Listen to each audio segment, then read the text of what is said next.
ከዚህ ናይጄሪያ ጋር ተያይዛ በህገወጥ ወደ ግሪክ ትገባላችኋለች። ግሪክ ትገባላችሁና ግሪክ ላይ ከዚህ ናይጄሪያ ጋር እየኖረች እየሰራች አፈርድሜ እየበላች እያኖረችው ጽዳትም ምንም እየሰራች እሱም እየሰራ አብረው እየኖሩ ወለደች። ንቀቱ ይሰድባታል፣ ያመናጭቃታል። እሱ የሚወደው ነገር ብቻ ነው ቤት ውስጥ የሚገዛው ምግብ እንኳን ማለት ነው። ሁለት አይነት ነገር ቢወዱ ለምሳሌ እሷ ብራውን ብሬድ እሱ ዋይት ብሬድ ቢወዱ ዋይት ብሬድ ብቻ ነው የሚገዛው። እኔ ብራውን ብሬድ ነው የምፈልገው ካለች አፈሽኝ እናት በይ። ብር እኮ አለው አጥቶ አይደለም ግን ስለማይፈልግ ወይኔ ምንድን ነው የሚባሉት እንደዚህ አይነት ሰዎች? እናንተን ላለማስደሰት ክፋት፣ ተንኮል በቃ አቅሙ እያላቸው እያለም ሊሆን ይችላል። አንዳንዴ ክፉ መዳም እናንተ የምትወዱት ምግብ ቤት ውስጥ እያለ እናንተ ከምትበሉት ቆሻሻ ላይ ቢደፋ እንደምትመርጠው አይነት ክፉ መዳም ታውቃላችሁ። ምግቡ ሰራተኛዋ በልታው ከምትደሰት እንዳትበላው ቀድማ ዝባላ ውስጥ የምትደፋው ቆሻሻ ውስጥ የምትደፋው ክፉ መዳም አለቻት። ልክ እንደዛ ማድረግ እየቻለ መግዛት እየቻለ ግን እሷን ላለማስደሰት ፍየል ይላታል። ምን ፍየል ብቻ አሳማ ይላታል። የማይሰድባት ስድብ የለም። ቆሻሻ ይላታል። ምን ይላታል? በቃ ይንቃታል። በጣም ይሰድባታል። እንዲህ እያመናጨቃት እየናቃት እየሳደባት ጀለሴ ሁለተኛ ልጅ አረገዘች። እኔ እኮ በይኔ ተቃጠልኩ። ሁለተኛ ልጅ አረገዘች ከእንደዚህ አይነት ባለጌ። ሁለተኛ ልጅ ያረገዘች በጣም ወጥራ ትሰራ ስለነበር እዛ ደግሞ ግሪክ ለሚሰራ ሰው ታክስ ለሚከፍል ሰው ምናምን ከመንግስት ወደ ተሻለ ሀገር እድል ይመጣል እና ወደ ጀርመን እድል መጣላት። ወደ ጀርመን እድል ሲመጣላት እድል እኮ መጣልኝ። እኔ አሁን እሷን ቦን አፌን ዘግቼ ነው ላጥ ብለው እንጂ ና ልለውም ይሄን ሰውዬ ወደ ጀርመን መንግስት እድል ሰጠና እንሂድ ሰጠኝ ና አብረን እንሂድ። አልሄድም እኔ እዚህ ምን አጥቼ ምናምን ለምና አባብላ ይዛው ወደ ጀርመን ሄደች። አሁን ጀርመን ያሉት ሁለት ወልደው እየተሰደበች እንደ ገረድ ቤቱን እያጸዳች ምግብ እያበሰለችለት የናይጄሪያ ፉፉ እያበሰለች ሁሉን ነገር እያደረገች ሰርታ የቤት ኪራይ እየከፈለች የመብራት የኢንተርኔት ኤቭሪቲንግ ከሷ ደሞዝ እየተቆረጠ ጽዳት ነው የምትሰራው። እንትን ይሄ ፀጉር የሚታከልበት ክሊኒክ ነው ምንድነው የሚባለው? እዛ ውስጥ ጽዳት እየሰራች የሰው ፀጉር የሰው ደም እየጠረገች በምታመጣው ገንዘብ እሱን ይሄ ናይጄሪያ እያስተዳደረች እያበላች እያጠጣች። ጀለሴ አገሩ ናይጄሪያ ሁለት ቤት አለው። አልነገራትም ነበረ። በአጋጣሚ ነው ያወቀችው እሷ። እና ቁማር ታውቃላችሁ? ቢትኮይን ምናምን የሚባል በስልካቸው ቁማር የሆነ እንትን ትገዙና በዶላር ከዛ የበለጠ ማትረፍ ምናምን እንደዚህ አይነት ስራ እየሰራ አሪፍ ገንዘብ 3 ቤት እኔ 2 ነበር የመሰለኝ 3 ቤት አለው አገሩ። እሷ ኢትዮጵያ 5 የላትም። ሰርታ እሱን ነው የምታበላውና የምታጠጣው። እንደዛ ገላዋን ሰጥታ አርክታ አስደስታ ምግብ ሰርታ አብልታ የቤት ኪራይ ከፍላ ቤት አፍርታ ልብሱን አጥባ ተኩሳ በቃ ገረድም ሚስትም ሆና ክብር እንኳን አይሰጣትም፣ ፍቅር እንኳን አይሰጣትም። ማመናጨቅ፣ መሳደብ ለምን ስትባል ለልጆቼ ቤት ሶሪ እንደዚህ የምትሉ እናቶች ለልጆቻችሁ አጠቅሟቸው። ልጆቻችሁ ነገ ሲያድጉ የእናንተ ጠላት ነው የሚሆኑት። እንደዚህ አይነት ሁኔታ ላይ ለምንድን ነው ያሳደግሽኝ? ስራ ካለሽ ደሞዝ ካለሽ እኔን በሰላም ማኖር እየቻልሽ ለምንድን ነው ጭቅጭቅ ውስጥ ስድብ ውስጥ ዱላ ውስጥ ያሳደግሽኝ ነው የሚልሽ የነገ ልጅ ሲያድግ። ከዛ ምን ነው ቆመ 3 ቤት ቢትኮይን ደግሞ እዛ ገንዘብ እንትን ስልኩን ፈተሻ ስታይ ይሄ የሚጫወተው ቁማር ላይ ብዙ ብር አለው በዶላር። እንደዛ ሆኖ የኔ ብር የሱ የሚሰራው ብር ሴቪንግ ነው ለነሱ ለወደፊት ህይወታችን ያስጠቅም ለወደፊት ህይወታቸው። 3 ቤት እኮ ናይጄሪያ በራሱ ስም ነው ያለው። አይ ዶንት ኖ በቤተሰቡ ስምም ይሆናል አላውቅም። ስሙ በማን ነው ብዬ አልጠይኳትም። ዩ ሲ ሃው እንዴት ብልጥ እንደሆነ እንትን ገላችን ቁጥር እንዴት አይቆጠርም? ኦፍ ኮርስ ይቆጠራል። ጉልበት፣ ገላ፣ ገንዘብ የሁሉ ነገር እሷ ሰጣ እሱ ምን ሰጣት? በዛ ላይ ምን ሰጣሽኝ ይላታል። የሁሉ እየሰጠችው ምን ፈልጎ ነበር? ሳምባዋን ኩላሊቷን ፈልጎ ነበር። ከዛ ገንዘቡ እኔ የምሰራው ገንዘብ ለወደፊት ህይወታችን ነው የሚቀመጠው።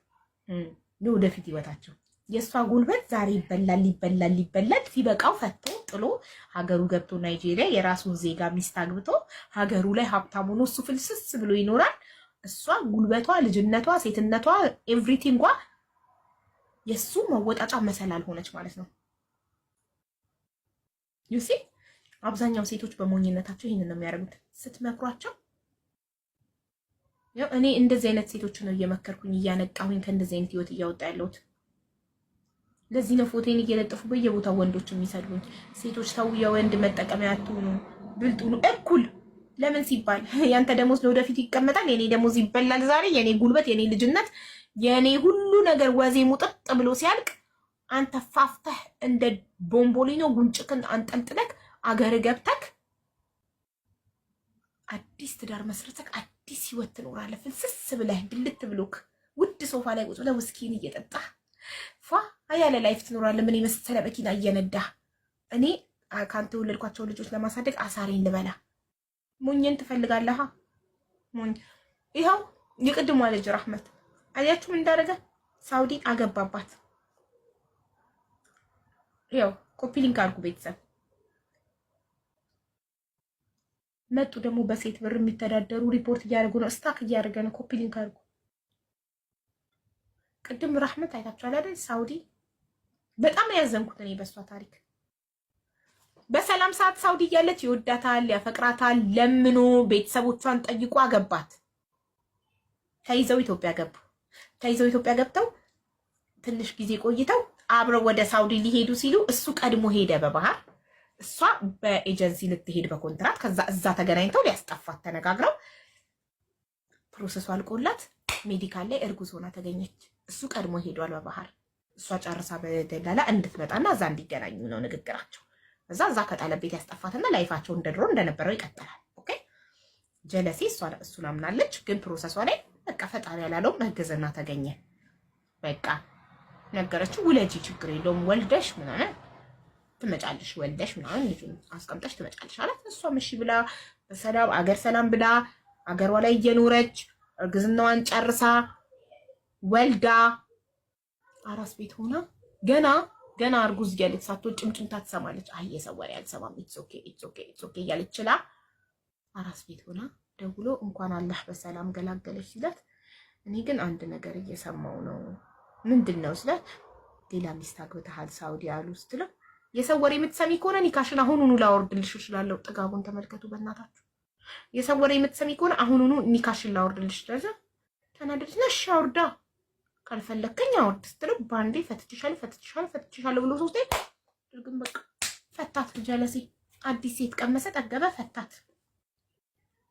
5 ዓመት አብራ የቆየችው ሚስቱን ለአዲሷ ሴት ብሎ ፍትት አራስ ቤት ተቀምጣ በኦፕሬሽን ወለድሽ አላለ፣ በምጥ ወለድሽ አላለ፣ እርግዝና እንዴት ነው አላለ።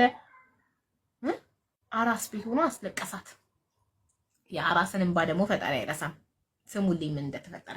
ከዛ እሷ አራስ ቤት አልቅሳ ፈቷት፣ አዝና የእሱ እናት ቤት ሄዳ ልጇን ወደ ዱባይ ልትሄድ ልጇን እናቱ ቤት 3 ወር ቁጭ ብላ እናት ህፃኗንና አራሷንና የእሱ እናት እንዲላመዱ ለማለማመድ 3 ወር ተቀምጣ ጎረቤት ፈቷት እኮ እሷ ቤቱ እናቱ ቤት የተቀመጠችው ስለምትወደው ነው፣ ተስፋ አድርጋ እኮ ነው እያሉ እያሸሞሯት ባሽሙር እየነኳት እያሟት ይሄንን ሁሉ ተቋቁማ እያለቀሰች ችላ 3 ወር ልጇንና የባሏን እናት አላመደች። የባሏ እናት ግን ጥሩ ናት፣ መልካም ናት፣ ጥሩ ናት፣ ትሁት ናት፣ አይዞሽ ነው በርቺ ነው እንጂ ክፉ ቃል ካፉ አይወጣም። አላምዳ ፕሮሰስ አድርጋ ዱባይ ሄደችላችሁ። ጀለሴ ዱባይ ሄዳ እየሰራች ብር ለራሷም እያጠራቀመች ለልጇም ለባሏ እናት ለልጇ ወተት መግዣ ልብስ መግዣ ምናምን የሆነ ነገር ቦጨቅ እያደረገች ላይፏን ቀጠለች። ምንም አላለች፣ በረታች፣ ጠነከረች። ጀለሲስ ምን ሆነ? በአመት ከዛችኛዋ ከአዲሷ ሚስቱ በአመት 2 ይወልድና የአራስ እንባ 2000 ተይዘው ነው። መጀመሪያ እሷ ናት የተያዘችው፣ ሚስትየው ተያዘች። እሳይ የአራስ እንባ አምላክ እሳይ። እንኳን ተይዛ ጋማ ተብላ ወደ ሀገሯ ተወረወረች። ወደ ሀገሯ ተወርውራ እየኖረች እያለ ጀለሴም ሀገር ሰላም ብሎ እየኖረ እሱም ጋማ የአራስ እንባ የእርጉዝ እንባ እሱም ጋማ ተብሎ ወደ ሀገር ቤት ተወረወረ። ሀገራቸው ገብተው ምንም የላቸውም። ቆይ ሳይገባ በፊት እንገራችሁ ምን እንደተፈጠረ። እናትየው የእሱ እናት ጥሩ ናቸው አላልኳችሁ? ምን ትላታለች ለራህማ? መሬት አለ በእሱ በእኛ ስም የገዛው መሬት አለ እና መሬት ነው ቤተሰብ መሬት አለ እና አንቺ ውሰጂው ሌላ ሰው ከሚገዛው ብር ፈልጎ ተቸግሮ ነው ምናምን ሌላ ሰው ከሚገዛው አንቺ ግዢው አሏት እናትየው። እሺ ትልና እሷ ዱባይ ነው ያለችው። ቤተሰቦቿ ብር ልካ ለቤተሰቦቿ ነግራ ቤተሰቦቿ ከሱ ቤተሰቦች ጋር ይፈራረሙና ስም ግን አልዞረም። በቃ ተፈራረሙ። በቃ ይሄን መሬት ከዚህ ገዝተውታል። የገጣ ሰው አያውቅም። ስም ማዞር የለ ምን የለ ወረቀት ብቻ ተፈራረሙ። ከዛ ጀለሴ ከሳውዲ እሱ ይዛኔ እስር ቤት ነበር። ጀለሴ ከሳውዲ እስር ቤት ወጥቶ ኢትዮጵያ ከመጣ በኋላ ስልኳን ስጦኛለና ተቀብሎ ደወለላትና መሬቱን እኔ አልሸጥኩልሽ፣ ብሩ ለኔ አልደረሰኝም፣ ስለዚህ መሬቱ የኔ ነው አላት። ሲላት እሷ ደውላል እናትየው ለምን እንደዚህ ይሆናል እኔ እርሶና ምኝ ምናምን ስትል በፍጹም እንዳትሰሚው እሱ ምንም አያመጣም፣ ብሩን እኔ ተቀብዬ ወደሱ አካውንት ያስገባውበት ደረሰኝ አለኝ። አያችሁ ሐቀኛ ሰው። እናትየው በጣም ሐቀኛ ናቸው። ከሐቅ ጋር ቆሙ። የሐቀኛ ሰው ማለት እንዲህ ነው። ልጁም ሲያጠፋ ሐቅ ጋር የሚቆም ልጁ ካጠፋ ልጁን አሳልፎ ለህግ የሚሰጥ ሐቀኛ ሰው ማለት ይሄ ነው። እናትየው አታስቢ፣ እኔ ደረሰኝ አለኝ፣ ወደሱ አካውንት ብሩን ያስገባሁት በባንክ ነው፣ ደረሰኝ አለኝ፣ አታስቢ፣ መሬቱ ያንቺ ነው፣ ሽጠናል፣ خلاص ፈርመናል አሏት እናትየው። ከዛን ቀን በኋላ እሱ ደውለቅ ሰውም ራሱ የልጅክ እናት ናት እንዴት እንዲህ ታደርጋለህ እንዴት እንዲህ በንብረት ልትከዳ ምናምን ይሉትና ሰውም ሲወግዘው ሲያወግዘው ወቀሳ ሲበዛበት በቃ ላሽ ይላል። ላሽ አለ፣ መሬቱ እሷ ነው። ከዛ እየኖረች እሷ ዱባይ እየሰራች ሀብት እያካበተች ስትመጣ ጀለሴ ደግሞ 5 ሳንቲም የለውም። ሚስቱም ከሌለክ ምን አባህ ታደርግልኛለህ ብላ 2 ልጆቿን ይዛ ወደ ቤተሰቦቹ ሄዳ የሆነች ትንሽዬ ብር ነበረችው መሬቱን በሸጠበት የሆነች ቢዝነስ ገዝቶ እሱም ከሰረ። እሳይ አባቴ አምላክ የአራስ እንባ የእርጉዝ እንባ ክስር አለ የሚበላው አጣ ደህየ። ከዛ አሰበና አንድ ሞኝ ማግኘት አለበት አይደል ከዚህ ድህነት ለመውጣት ህይወቱን ከፍ ለማድረግ አንድ ሞኝ ማግኘት አለበት አሰበና እቺን ሞኝ አሰበ። ሌላ ማን አለ? ደውሎ ይቅርታ አድርጊልኝ እኔ እኮ በጣም ነው የምወድሽ፣ ሴጣን አሳስቶኝ እኮ ነው ሌላ ሴት ጋር የሄድኩትኛ ለምክንያት የፈታሁሽና አብረን እንሁን ይቅር በይኝ። ከዛ እናትየው ደግሞ ያው ሰው ሆኖ ማይሳሳት የለም ተሳስቷል፣ ይቅርታ አድርጊለት እባክሽ፣ ይቅር በይው ይወድሻል ምናምን። መጣቻ እዚህ አቡዬ አማክሪኝ ብላ ምን እንደዚህ ያለኝ ይቅርታ አድርጊልኝ ምናምን አለኝ። እውነት የእውነት ከወደደሽ የእውነት ይቅርታሽን ከፈለገ ለምን ዛሬ ሲወድቅ ለምን ዛሬ ሲያጣ ሲነጣ ለምን ትናንትና በመውቀ ቤቱ እያለ ሳውዲ አረቢያ ከሚስቱ ጋር 2 እየወለደ ላይፉን ፈታ ብሎ እየኖረ ለምን አልተሰማውም? እውነት የሚያፈቅርሽ ቢሆን የእውነት አንቺ ላይ መማገጡ አንቺ ላይ ሌላ ሴት መደረቡ ጸጸት ቢሆን እዛ የሞቀ ቤት ውስጥ እያለ ነበር የሚጸጸተው። እዛው እያለ ነበር ሰላም የሚያጣው። በቃ ከሚስቱ ጋር ሲተኛ አንቺን እያሰበ ሰላም ይነሳዋል። ያን የሆኑ ሚስቱን ይቅርታ አድርጊልኝ ሚስቴን ይቅርታ ጠይቃለሁ ብሎ ወደ አንቺ ይመለስ ነበር በሞቀ ቤት በደላው ሰዓት፣ ሙሽ አሁን ባጣ በነጣ ሰዓት። አሁንማ የጸጸተው ምን መሰለሽ? አሁን የጸጸተው ማጣቱ አንቺን እንደ አዲስ መንተራሻ መነሳሻ ሊያረግሽ ነው። አንቺ ብር ትልኪያለሽ ከዱባይ፣ እሱ ወደ ሳውዲ ይሄዳል፣ ላይፉን እንጆ ያደርጋል። ከሶስተኛ ሴት ሌላ ልጆች ይወልድልሻል። እውነተኛ ጸጸት ማለት ባለን ሰዓት የምንጸጸተው ነው። በከሰርን ባጣን በነጣን ሜዳ ላይ በወደቅን ሰዓት አይደለም። አሁን ይሄ ሰውዬ ወድቋል፣ እጁን ሰዶ የሚያነሳው ሰው ነው የሚፈልገው። ይንቅሻል። ቢያከብርሽ ቢያንስ ችግሩን ተጸጸታልን። ችግሩን ሳይነግርሽ ችግሩን ተወጥቶት ሰርቶ ሀብታም ከሆነ በኋላ ካንቺ ምንም የሚፈልግበት ደረጃ ላይ ካልደረሰ በኋላ ነው መጥቶ ይቅርታ አድርጊልኝ የሚለው። ካንቺ ጥቅም አይፈልግማ። ሀብታም ነው፣ ካንቺ የበለጠ ሀብታም ነው። ካንቺ ጥቅም ፈልጎ አይደለም። ይሄ ሰውዬው የሚበላው ሲያጣ አንቺ ጋር የመጣው እኮ ሊጠቀምብሽ ነው። እንድታነሹ ነው እኮ ካለበት ችግር። ከችግሩ ሲያልፍ እንደገና ልክ ችግሩ እንደወጣ ሌላ ሴት ጋር ነው የሚሄደው። አንቺን አይፈልግሽም፣ አያፈቅርሽም፣ አይወድሽም፣ አያከብርሽም። አንቺ መጠቀሚያ ብቻ ነሽ። ወይ ጥሩ አባት አይደል፣ ወይ ለልጆቹ አልጠቀመ፣ ወይ ለአንቺ አልጠቀመ። ብልጥ ሁኑ። ብልጥ ሲሆኑባችሁ እናንተ እጥፍ ብልጥ ነው መሆን ያለባችሁ። በጣም ነው ደስ የሚለኝ እኔ እንደዚህ አይነት ነገር ሲፈጠር። ማለት እንደዚህ አይነት ሰዎች ረግጠውኝ ሄደው ልክ ችግር ላይ ሲወድቁ ተመልሰው ሲመጡ ይቅርታ አድርጊልኝና አይደለ ይቅርታ አድርጌልሃለሁ ግን ኖ ሞር ቻንስ፣ ይቅርታህን ተቀብያለሁ። ይቅርታዬን ነው የምፈልገው። ባይዘው ይቅርታችሁን እኮ አይደለም የሚፈልጉት፣ ተመልሰው ይሰድቧቸዋል። እንዲህ ካላችኋቸው አሁን ራህማ እንዲህ ብትለው እሺ ይቅርታ አድርጌልሃለሁ አመሰግናለሁ ግን አብሬሽ መቀጠል አልፈልግም ብትለው ሙልጭ አድርጎ ይሰድባታል። ለምን ጥቅሙ ቀራ? ይቅርታ የሚጠይቀው እኮ አብሮሽ ለመቀጠል ነው። እስኪ ሞክሪው። ይቅርታ ጠይቆሽ እሺ ይቅርታህን ተቀብያለሁ ግን አብሬክ መሆን አልፈልግም በይው። ማየት ሙት ሙልጭ አርጎ ሰድቦሽ ነው የሚሄደው። ለምን እኔ በባዶ ነው እንደ ይቅርታ ያልኩሽ? እኔ ይቅርታ ያልኩሽ አብሬሽ ለመቀጠል እንጂ አብሬሽ ካልቀጠልኩማ ይቅርታዬን ተቀበልሽ አልተቀበልሽ ምን አባሽ ታመጫለሽ ብሎ ሙልጭ አርጎ ሰድቦሽ ይሄዳል። ይቅርታ የሚጠይቁት ተመልሰው አብረዋችሁ ሊሆኑና ሊጠቀሙባችሁ ነው። እሺ ይቅርታክን ተቀብያለሁ ግን አብሬክ መሆን አልፈልግም ስትዩ ይናደዳል። ለምን በባዶ ይቅርታ ጠየቅኩኝ ላልጠቀምባት ነገር ላትጠቅመኝ ነገር እኔ ይቅርታ ጠየቅኳት አፌን አበላሸው ይላሉ። ሲመጡ ለጥቅም ስለሚመጡ እንደዚህ አይነት ሰዎች